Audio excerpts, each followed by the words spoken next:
What's going on? My name's Liam. If you don't know me, I am kind of a wannabe philosopher on YouTube.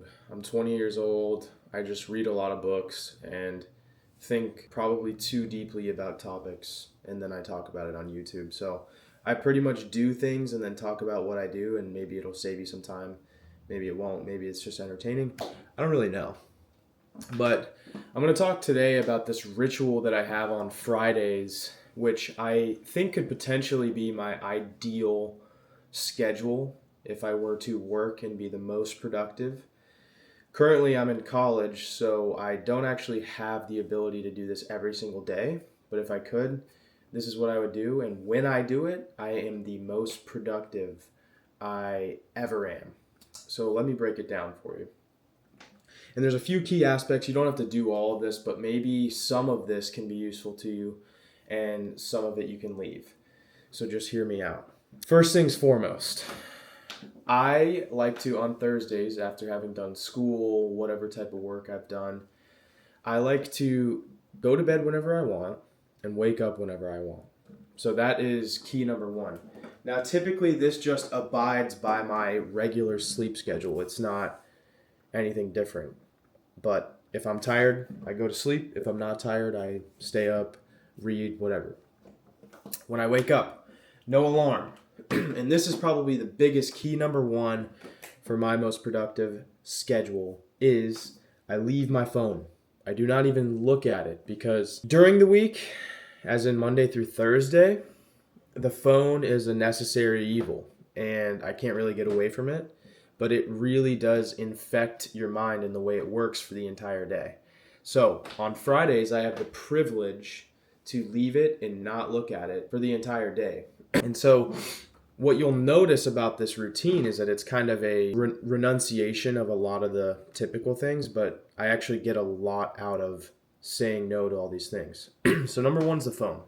I leave the phone on the charger and I go downstairs. When I get downstairs, I start every day with some sort of physical activity. And Fridays happens to be the day that I run. So each week, to create repeatability and progress, I run the same distance, which is 3 miles. And I try to get a little bit better each week. I'm not a big runner, but I thoroughly enjoy running. I just don't like what it would do if it was my main source of exercise. I think it kind of breaks down your body, but I love the way I feel during and after a run.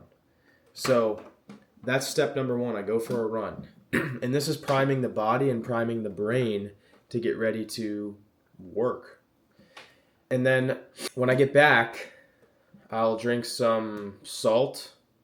Put some salt in some water, hit those electrolytes, and then the coffee starts. So I never start directly with coffee. I think there is some sleep chemical called adenosine, and that needs to be released before you start. Because if it's not released, I'm going to get a little sciencey here because I want to. If this sleepy chemical is not released, the caffeine is going to attach to that receptor and block it. So what happens is the buildup of sleepy chemicals, because you've just woken up and drinking coffee immediately, there's a buildup of those sleepy chemicals, and they're just waiting because they can't park in their regular spot. And then whenever the caffeine wears off, leaves that parking spot flush of sleepy chemicals, that's where you get a crash. That's a hot tip right there. Don't drink caffeine immediately after waking up. So I don't. Next, I read. And my reading, again, I read 1 to 2 books a week, genuinely at this point. So what's interesting about that is my methodology is a very loose, very unstructured way of reading.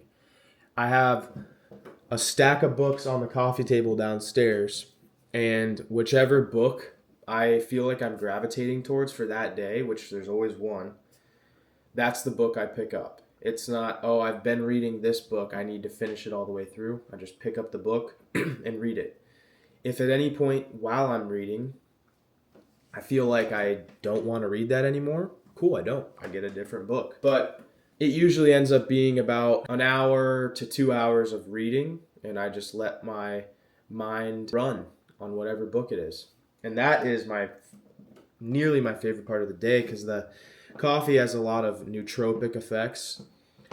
And I had the workout, that's priming my brain. Then I go to the mental workout, the reading, which is a lot of fun for me. It's not difficult, but it is this awesome buildup of events. So I've got the coffee now, and I'm drinking the coffee and reading, and I can just feel my brain just going into that flow. It is insane and incredibly repeatable because I could do this every single day and it's still just as effective. So the most important thing about reading is, I actually alluded to this in something I wrote recently, which might be a video, but I said that creativity is a recycling process. Unlimited amounts of creative output are not possible. Life experience and consumption of knowledge are the vital inputs. So I might rewrite that, I don't know, but there's more to it. But the point is, there isn't just unlimited output available without some input. And that input, to be a creative person, is consumption of knowledge via books, podcasts. Once you get away from books, you start getting a little bit off course, I would say. So I think books are by far the best way to consume knowledge, just because it has a way of sitting in your brain better than any other form. So I'll say that. Anyhow, a lot of my best ideas, which for me, ideas go into videos. And so my main focus in my life is to prime my brain to have the right ideas so that my ideas can formulate themselves into these videos. You watch them and they help you. And that's how this stuff expands. So it's all for me about how can I make my brain work better. That's kind of my main objective. I do a lot of health things with the core desire being to have a great brain. I really like the idea of that. And what I've realized is that I used to think you had to do things to upgrade in any way. If you want to get bigger, you have to do more working out is how you get bigger. Now, I've matured to realize that perhaps at the beginning, that might be true. You need to get the train from 0 to 60. That takes a lot of energy. But getting the train from 60 to 100, when you are doing anything and you get to that point where it's kind of ingrained in your psyche that you do it every day, at that point, much less is required and actually more rest is required. It's a very fundamental law of the universe. It happens with your body. For example, a beginner sprinter will probably have to do more sprints because they can't actually express the act of sprinting as powerfully as a professional sprinter. So the professional sprinter, if he's going all out on a 100-meter dash, he might have to rest 10 minutes to repeat that. Whereas a beginner sprinter, since they cannot reach that level of expression, they will have to probably do shorter rest times because they're literally not evoking as much energy. And then they can do more reps. So that's kind of the fundamental thing with books as well. Any endeavor, it's a lot more work up front, and then it actually gets less work as you get better. Anyhow, that was a long way to say reading is good. Read. Now, the fun part is I naturally come out of this reading mode with ideas every single time, undeniably. And my method of getting my ideas out is writing. I've always taken a liking to writing, and honestly, I kind of like the schematics of writing. I like the technicalities of, oh, that is a well-built sentence. I've always been aware of just the intricacies of anything that I do. I noticed when I played lacrosse, which I played for much of my life, I noticed how people moved their bodies on certain shots. I noticed every little detail of that, and I was able to see. I think that's what made me semi-decent, not good enough to go any further, or I just didn't really want to, besides the point. But when I am pursuing an endeavor, I'm very aware of the subtle details that make a person good at it. And writing, I've always been the same.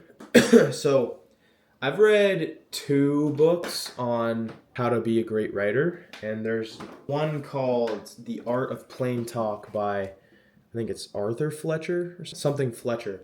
And I think that's the one-stop shop because reading books about writing gets pretty boring. But I did read that. And needless to say, what I'm getting at is I like writing. This video is just me babbling on because I haven't done this in a while, but I used to do it all the time. And I know one day when this channel is massive, people are going to look back at this and clip farm the shit out of it.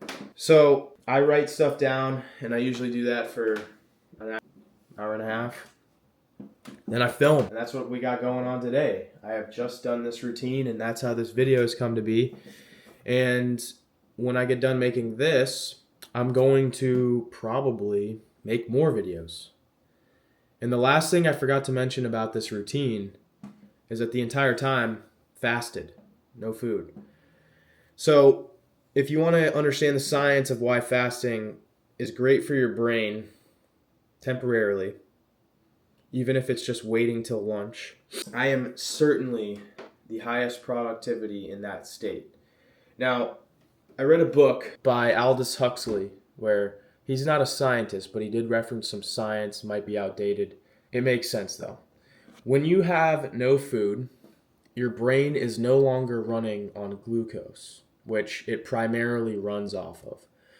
So your brain becomes deprived of glucose and of vitamins that it typically has. Now, when it has those vitamins and those regular sugars to run off of, your brain is going to feel more focused on these survival aspects of life. It's going to be focused on eating, sleeping, replicating in that state. And if you notice, much of the time we don't go hours without food. So when you do go hours without food, you notice a natural, almost uncovering of all of these different views you might have had but didn't know. So what I mean by that is all of that creativity might be covered and masked by your typical survival brain functions. And a way to get around that is to skip breakfast and maybe wait till lunch, or maybe skip breakfast and lunch. And then eventually you can experiment with going 3 to 5 days without it. I've done 3 days, 2 or 3 times, I don't know. And I have the most profound ideas by far. It's quite literally like being in a hallucinogenic state. And my best video ever came out on a 3-day fast. It was 3 days, no food, no phone. That went crazy. The video's awesome. When my stuff blows up, everyone's gonna see it. I always think about that. I make these videos now and it's like I can just say whatever I want. Nobody, there's a small group of people who continuously watch. But there's going to come a time, and my conviction of this grows, that I'm going to post something and people are just going to enjoy it. And when I first started this, I tried to will that belief into existence. I remember when I first started this channel, I started by saying 10K subscribers in 2 weeks. And I made this series of posting multiple times a day, and I talked about it. And I actually experienced a lot of growth. I think I got 1,000 subs within a month or 2 at that point. And my growth has since plateaued, which I'm fine with. I'm in a period of upgrading my stuff, and it'll all happen when it happens, when it's supposed to.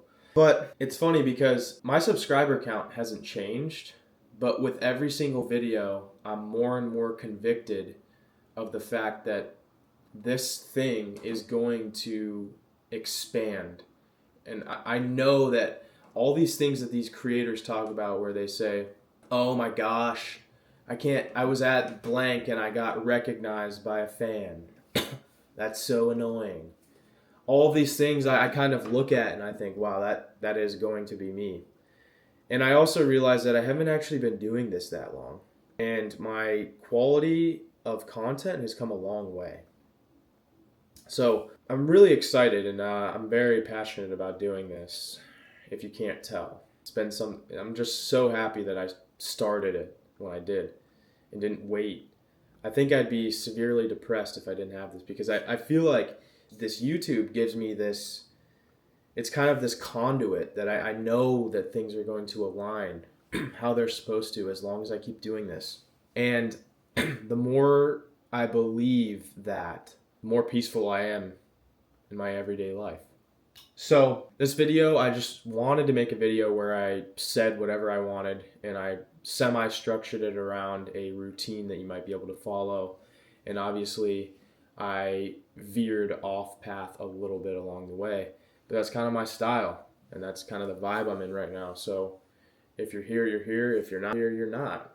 This is for the real ones, and this channel is going to be massive. I see comments every time. How is your channel not blown up? It's just not my time yet, but the time will come. When I'm ready for it, it'll happen. And it's loading. The subscribers of mine are all out there. They just don't know who I am yet.